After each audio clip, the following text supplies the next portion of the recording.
Ысык-Көл облысы Тоң району Жомарт Бөкөнбаев атындагы жалпы орто билим берүү мектеби. Кыргыз тили жана адабияты мугалими Абдырова Алтын Дүрбөлөңова. Кыргыз тили 5-класс.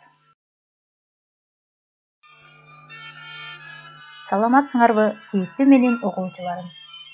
Сабактын алдында силерге жагымдуу маанай тартуулайм.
Сабактын темасы сөз өстүрүү сабагы.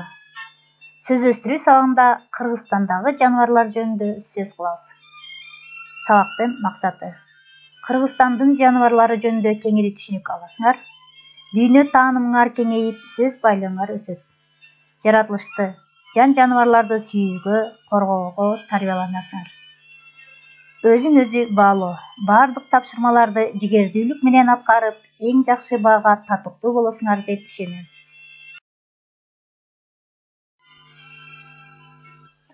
Биринчи тапшырма: жаңы сөздөр менен иштөө. Ача туяк, копытное животное, куу хитрый, саксайган лохматый, жырткыч хищник, аңчылык охота, сейрек редкий. Табышмактарды таап, сүрөттөр менен дал келтиргиле. Ача туяк 4 казык өтө кыйын жүгүрөт. Бул кайсы жаныбар? Элик. Саксайган түрү бар, адам коркоор үнү бар. Аюу. Кийимин тиккен ийнеден коркуп жырткыч тийбеген. Ооба, бул кирпи. Узун куйрук кызгылт жүн, шек алдырбай жойлогон. Айбан туруп өтө куу, ал эмне ойлонгон? Албетте, түлкү. Жылмалыгы жылаандай, оттогону куландай, отурганы адамдай, жайкысын болчу жаныбар, кышкысын болбойт. Бул кандай? Бул суур. Табышмактардагы сынатоочтордун даражаларын табабыз. Ача туяк 4 казык өтө кыйын жүгүрөт. Бул табышмакта өтө кыйын деген күчөтмө даража. Узун куйрук кызгылт жүн, шек алдырбай жойлогон. Айбан туруп өтө куу, ал эмне ойлонгон? Мында узун жай даража, кызгылт басаңдатма даража, өтө куу күчөтмө даража. Калган табышмактарды дагы ушул тартипте аткаргыла.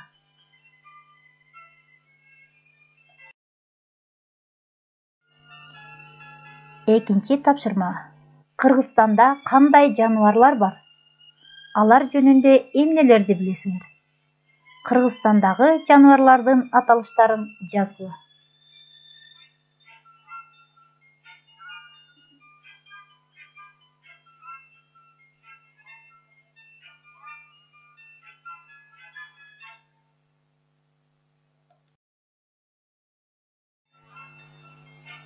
Балдар, бул таблицаны толтурабыз. Этиштин чактары боюнча. Ак Илбирс кызыл китепке киргизилген. Этиштин өткөн чагы. Ак Илбирс тоодо жашайт. Учур чак. Келечекте Ак Илбирс көбөйөт. Келер чак. Калгандарын дагы ушул тартипте аткарабыз. 3-чү тапшырма. Сүрөттөгү жаныбарлардын аталышын атап, аларга кыскача мүнөздөмө бергиле. Бул Ак Илбирс. Ал тоодо жашайт. Ал кызыл китепке киргизилген. Калган сүрөттөгү жаныбарларды дагы ушул үлгүдөгүдөй кылып аткарабыз.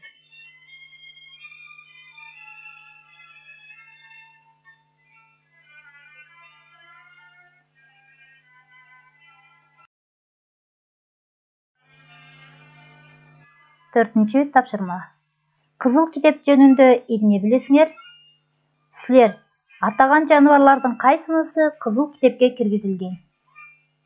Кызыл китеп сейрек кездешүүчү жана жоголуп бараткан жаныбарлар менен өсүмдүктөр тууралуу маалыматтардын жыйындысы.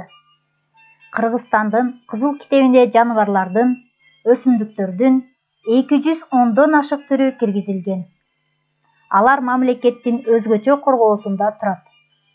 Кыргызстандагы сейрек кездешкен жаныбарларга бугу, марал, аркар, сүлөөсүн, илбирс, суусар, суур жана күрөң аюу кирет. Алар Теңир тоонун карагайлуу токойлорун жана бийик тоолуу арпа, аксай, суусамыр өрөөндөрүн мекендейт. Бул жаныбарларга аңчылык кылууга болбойт. Алар кызыл китепке киргизилген. 5-чи тапшырма. Сүйлөмдөрдү толуктагыла.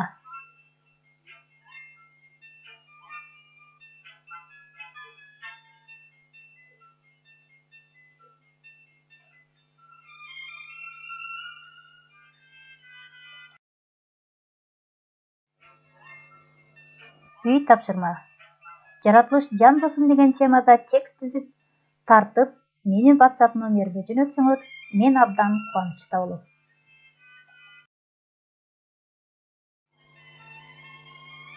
Кийинки сабактан көрүшкөнчө сак саламатта болуңар.